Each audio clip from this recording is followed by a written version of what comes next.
Welcome guys sa ating YouTube channel. So dito guys, meron po tayong bagong layout. So ito po yung kanyang layout. So ang pag-uusapan natin dito ay patungkol po sa istaka. So ano ba yung purpose ng istaka guys? So ang purpose ng istaka ay ito yung pagkakabitan po natin ng mga tansi. Kasi ito yung pagkukuhanin po natin ng kanyang eskwela.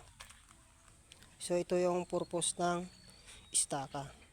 So yung istaka na yan guys ay naka-level po yan. Palibot po yan. So kaya po naka-level yung ating istaka. Dito rin po tayo kukuha ng lalim ng ating hukay ng lupa.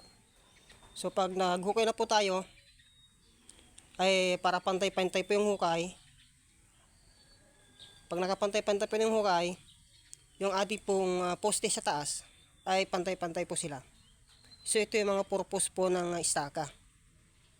Hindi po tayo makakapag-layout pag wala po itong istakang ito. So bakit po sinabi kong para pantay po yung hukay at para pantay din po yung poste sa taas? Kasi po pag yung ating pong level ng lupa ay meron pong malalim at meron yung mataas.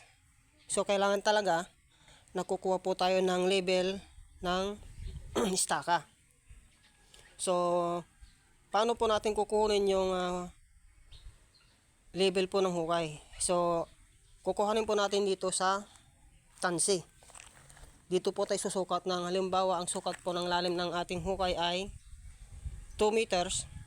Kasi ang ating pong papagawang bahay ay 2 grados o yung dalawang palapag, 2 story.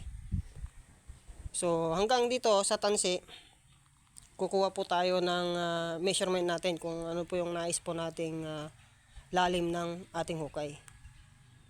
So ito yung purpose po ng istaka, kung bakit po tayo ay gumagawa ng ganito, dahil sa pag-layout po ng ating bahay para yung ating pong bahay ay naka-eskwela. So ito yung gamit po ng ating istaka, at yung ating pong level sa paghuhukay ay pantay-pantay po lahat, at pag nabuhusan na yung ating poste sa taas ay pantay-pantay na rin po siya. So maraming salamat guys sa inyo pong sa pagsuporta po sa ating channel. Sa mga hindi pa po nakasubscribe, please subscribe na po tayo. Nang sa ganoon tayo po ay ma-notify sa ating bawat pong i-upload ng ating video. So hanggang muli, maraming salamat mga guys.